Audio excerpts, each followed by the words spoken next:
안녕하세요. 5차시 이제 지대에 들어갈 건데요. 오늘은 좀 야외에서 한번 수업 진행해 보려고 나왔어요. 실은 저희 학교 학생들이랑은 야외 드로잉 수업을 계획하다가 못 나가게 됐거든요. 결과적으로 코로나 때문에. 그래서 좀 그런 아쉬운 마음을 영상으로나마 달래고자 이렇게 촬영하게 되었습니다. 자, 드디어 5차시입니다. 북유럽 르네상스를 들어가게 될 건데, 우리 이전 시간에 북유럽이랑 이탈리아 나누는 큰 기준 틀이 어디라고 했었죠? 무슨 산? 알프스 산을 기준으로 해서 그 위쪽에 있는 게 북유럽, 그 아래쪽이 이탈리아라고 얘기를 드렸습니다. 자, 그리고 스칸디나비안 3국이 있었죠. 핀란드, 어디였죠? 핀란드랑 스웨덴이랑 덴마크. 여기가 북유럽으로 불리게 된 건 1900년대 이후라고 얘기를 드렸어요. 그러니까 우리가 기본적으로 알고 있는 북유럽과 그 당시의 르네상스에서 북유럽은 좀 다른 의미를 지니고 있다. 그래서 어디라고 얘기를 들었었죠? 벨기에, 독일, 네덜란드 지역이 여기에 해당된다라고 얘기를 드렸었습니다. 자, 그럼 북유럽 르네상스 우리 활동지 학습지 9페이지를 보고 설명을 이어서 드리도록 하겠습니다. 자, 9페이지를 보면 이제 큰 문화에서 가장 큰 변화가 뭐였냐면, 르네상스에는 이제 문화가 자문화 중심으로 전개가 됐다라고 해가지고 라틴어를 더 이상 사용하지 않고 독일이나 네덜란드 등지에서 자기들만의 언어를 사용했다라고 얘기를 하거든요. 이 시기에 영국에서도 큰 흐름이 하나 있어요. 여러분들이 정말 영어 시간 때 제일 많이 듣는 극작가입니다. 네, 셰익스피어가 이 당시에 영국에서 최초로 등장했던 그 영어권 극작가라고 하는데, 그 이전까지는 라틴어로 되어 있다가 셰익스피어 등장 이후로는 영어로 이제 만들어졌다고 해요. 그게 르네상스의 큰 영향이기도 합니다. 자, 그리고 우리 종교가 가톨릭이랑 다르다고 얘기를 들었었죠. 그래서 북유럽은 무슨 종교가 있었다? 네, 대부분 신교. 그래서 루터나 칼뱅을 통한 종교 개혁이 굉장히 활발하게 일어났다라고 얘기를 드렸어요. 그래서 신교라고 해서 우리가 알고 있는 개신교, 기독교가 여기에 해당이 된다라고 얘기를 드렸었고, 그리고 이탈리아 쪽은 반대로 가톨릭이 계속해서 우세하다라고 얘기를 드렸었습니다. 자, 그러면 여기에 회말은 어떤 특징을 지니냐라고 했던 거 혹시 첫 시간에 얘기는 드렸었는데 기억나시나요? 1차시 때. 생각 안 나세요? 큰 특징이, 힌트를 하나 드리자면 이탈리아에서는 아직은 가톨릭이다 보니까 뭘 많이 그렸다? 성상화를 많이 그렸다라고 얘기를 했어요. 근데 반면에 북유럽 같은 경우에는 뭘 그렸다? 네, 조금씩 장르화라는 걸 그리기 시작했어요. 오늘 우리 장르화가 어떻게 적용이 되는지까지 한번 볼 수 있을 거예요. 자, 그러면 우리 15세기 북유럽 르네상스 9페이지 한번 들어가 보도록 하겠습니다. 오늘은 9에서 10페이지까지 딱 2페이지 정도 진행이 될 것 같아요. 자, 일단 북유럽 르네상스의 성장은 제가 말씀드린 내용이라서 바로 넘어가도록 하고요. 국제 고딕 양식을 보도록 하면, 여러분 이거 잘 모르시잖아요. 여러분 활동지 옆에 보시면 학습지에 베리 공작의 호화로운 기도서라고 얘기를 해가지고 랭브르 형제의 작품이 있습니다. 중세에서 르네상스로 넘어가는 과도기적인 단계에 좀 유명했던 양식이 하나 등장하거든요. 그게 바로 국제 고딕 양식이에요.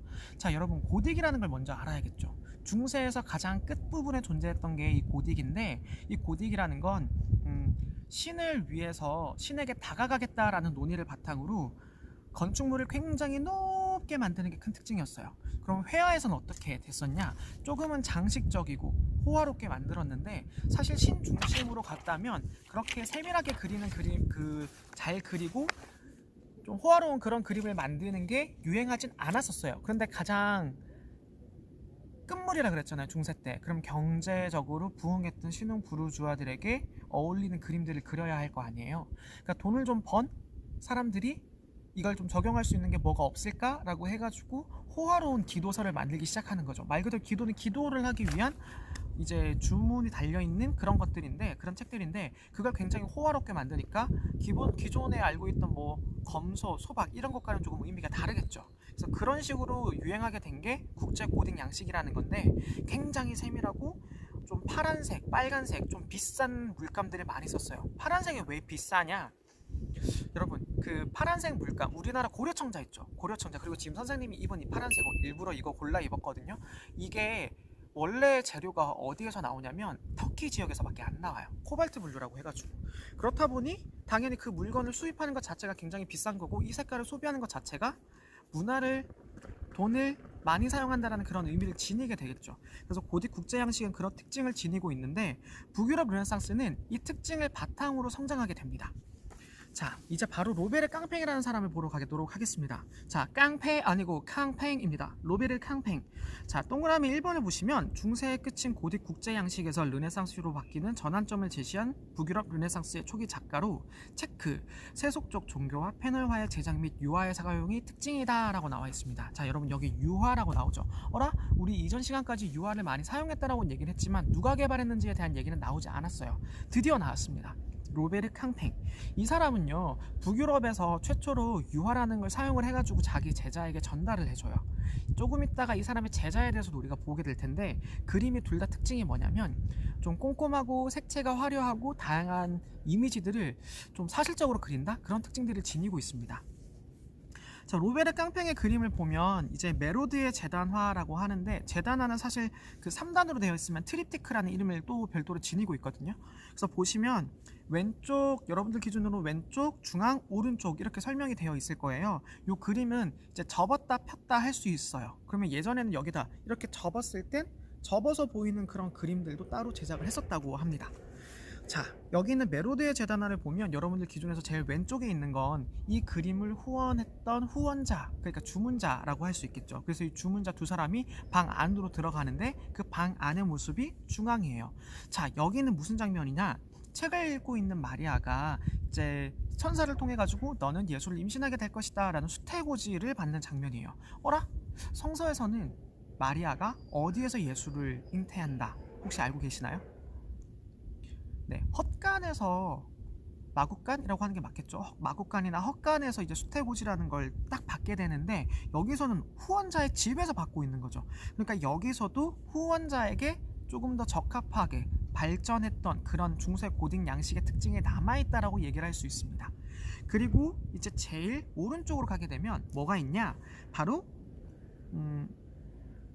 요셉이라고 있는데, 요셉은 대장간을 상징을 해요. 그래서 보면 대장간에 목수일을 하고 있는데 아래에 쥐덫이 하나 있습니다. 자세히 보시면 네모나게 되어 있는 쥐덫이 하나 있거든요. 이 쥐덫은 악마를 잡는다, 상징적인 의미를 지니고 있어요. 자, 알레고리, 상징적 의미, 알레고리. 우리 지난 시간에 보티첼리 할 때 어떤 상징적 의미를 지니고 있는지 얘기를 드렸었죠.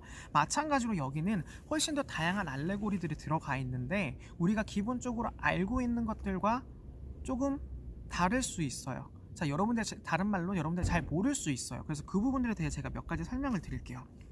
중앙을 보면 화면 중앙에 보면 수건이랑 물이 중간에 걸려 있거든요, 주전자가. 그럼 이건 뭘 상징하냐? 성모 마리아의 순결을 상징하는 거고요.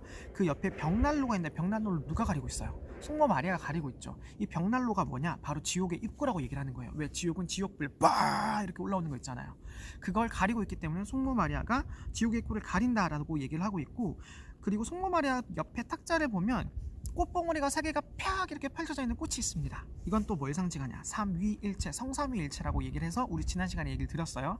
그 성삼위일체랑 그다음에 무릎을 꿇고 앉아있는 성모 마리아 자세에서도 우리가 뭘 느낄 수 있냐? 겸손함을 느낄 수 있다라고 얘기할 수 있습니다.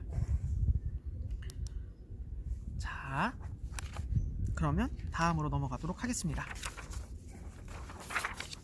이 다음은 바로 얀바나이크의 작품인데요. 얀바나이크 같은 경우에는 로베르 깡팽의 제자예요. 로베르 깡팽의 제자이기 때문에 남달라요. 그래서 로베르 깡팽의 그 특징들을 굉장히 잘 배워왔어요. 그리고 그걸 바탕으로 자기가 뭔가를 할 수 있지 않을까라고 생각을 했는데, 이 세밀함을 훨씬 더 발전시킵니다. 어떻게 발전시키냐? 그림을 보면 조금 더 인체 비율이 사실적으로 커졌다라는 걸 알 수가 있고요. 선원근법이 보다 더 정확하게 나타나고 있다는 걸 느낄 수 있어요. 로베르 깡팽의 작품과 얀바나이크의 작품을 지금 한번 비교해보세요. 그 차이가 느껴지시나요? 여러분들 이미 3차시까지 했고 4차시까지 했기 때문에 이걸 충분히 느끼실 수 있을 거예요. 그리고 거기에다가 밑에 있는 그림들을 보게 되면 어떤 특징들을 지니게 되냐?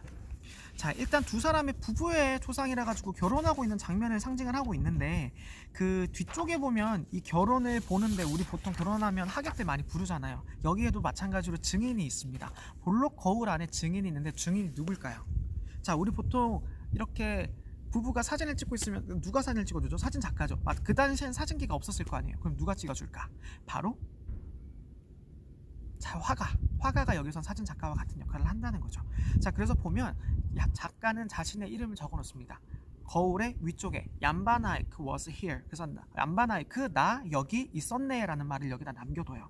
그리고 그걸 바탕으로 이제 다양한 알레고리들이 나타나 있는데 그 의미 중에서도 여러분들은 나머지는 다 찾을 수 있을 건데 왼쪽에 보면 창틀이 있거든요. 그 창틀에 보면 아주 조그마한 동그라미로 뭐가 있냐? 사과가 있습니다. 이 사과는 뭐를 의미하냐? 원죄를 의미합니다. 원죄가 뭐죠? 우리 아담과 이브 얘기할 때 이브가 뭘 먹었다? 사과를 먹었다. 그걸 통해서 뭐 수치심과 부끄러움을 느끼게 되었다 라고 얘기를 하잖아요. 그 원죄가 여기서 나타나는데 과연 어떤 의미일까요? 이게 오늘 여러분들 과제입니다. 이것저것 다양한 알레고리들이 있는데 이 알레고리들 바탕으로 여러분들이 한번 공부를 해보시고 찾아보세요. 학습지 7페이지랑 8페이지에 여러분들 다양한 알레고리들 찾을 수 있도록 제가 그 활동지에 첨부해뒀거든요. 오늘은 요걸 찾는 걸로 수업을 마무리해 보도록 하겠습니다. 혹시라도 모르는 내용이 있다면 선생님들한테 한번 여쭤보시면 좋을 것 같아요. 자, 오늘은 여기서 마치도록 하겠습니다. 여러분 안녕.